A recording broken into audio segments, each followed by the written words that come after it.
There's no feeling more intense than starting over. If you deleted your homework the day before it was due, as I have, or if you left your wallet at home and you have to go back after spending an hour in the commute. If you won some money at the casino and then put all your winnings on red but it came up black. If you got your best shirt dry cleaned before a wedding and then immediately dropped food on it. If you won an argument with a friend and then later discovered that they just returned to their original view. Starting over is harder than starting up. If you're not ready for that, like if you've already had a bad day, then what you're about to go through might be too much. Feel free to go away and come back. I'll be here. Alright, thanks for coming with me on this trip. I'll understand if you have to take a break at any point. Just find a safe place to stop and quit the game. Don't worry, I'll save your progress, always, even your mistakes. This game is a homage to a free game that came out in 2002, titled Sexy Hiking.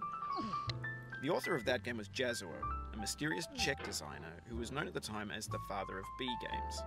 And B games are rough assemblages of found objects. Designers slap them together very quickly and freely, and they're often too rough and unfriendly to gain much of a following. They're built more for the joy of building them than as polished products.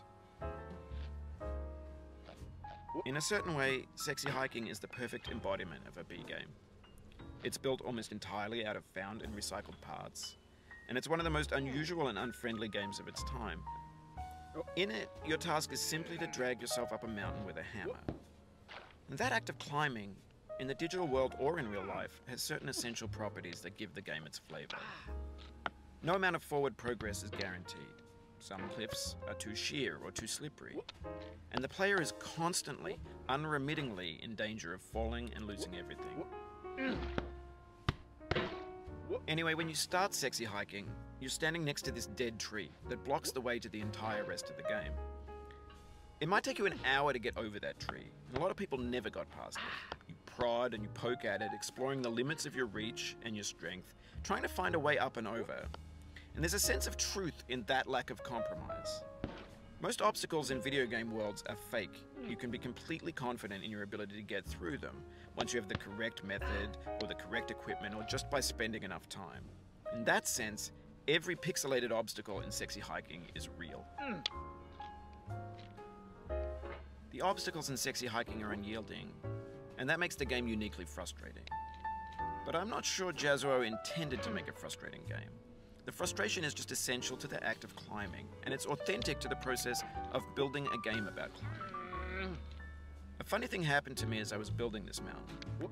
I'd have an idea for a new obstacle, and I'd build it, test it, and it would usually turn out to be unreasonably hard. But I couldn't bring myself to make it easier. It already felt like my inability to get past the new obstacle was my fault as a player rather than as a builder.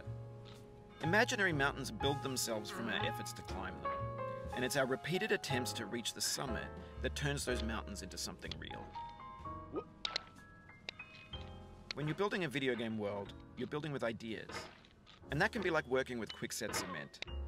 You mold your ideas into a certain shape that can be played with, and in the process of playing with them, they begin to harden and set until they're immutable, like rock. And at that point, you can't change the world. Not without breaking it into pieces and starting fresh with new ideas. For years now, people have been predicting that games would soon be made out of prefabricated objects, bought in a store and assembled into a world. And for the most part, that hasn't happened, because the objects in the stores are trash. I don't mean they look bad or that they're badly made, although a lot of them are.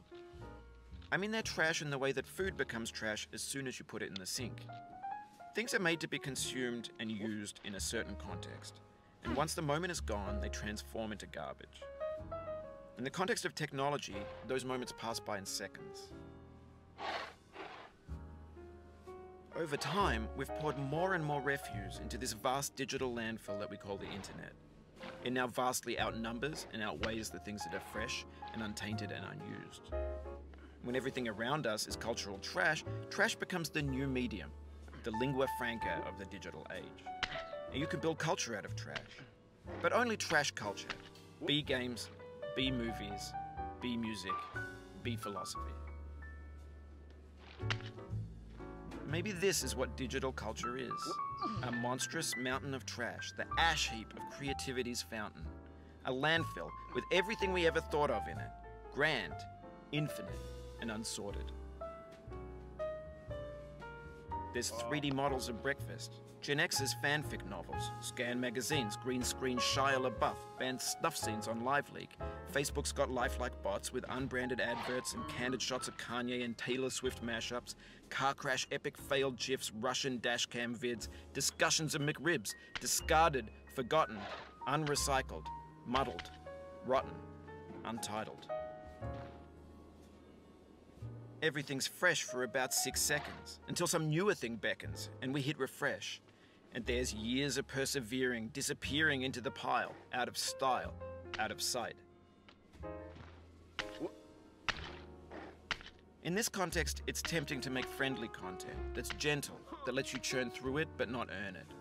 Why make something demanding if it just gets piled up in the landfill, filed in with the bland things? When games were new, they wanted a lot from you. Daunting you, taunting you, resetting and delaying you. Players played stoically. Now everyone's turned off by that. They want to burn through it quickly, a quick fix for the fickle, some tricks for the clicks of the feckless. But that's not you, you're an acrobat. You could swallow a baseball bat. Now I know, most likely you're watching this on YouTube or Twitch, while some dude with 10 million views does it for you. Like a baby bird being fed chewed up food. That's culture too. But on the off chance that you're playing this, what I'm saying is, trash is disposable, but maybe it doesn't have to be approachable. What's the feeling like? Are you stressed? I guess you don't hate it if you got this far, feeling frustrated. It's underrated. An orange is sweet, juicy fruit locked inside a bitter peel. That's not how I feel about a challenge. I only want the bitterness. It's coffee. It's grapefruit. It's licorice. It feels like we're closer now. Composer and climber, designer and user. You could have refused, but you didn't. There was something in you that was hidden, that chose to continue.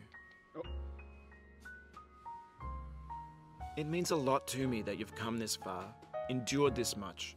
Every wisecrack, every insensitivity, every setback you've forgiven me is a kingly gift that you've given me.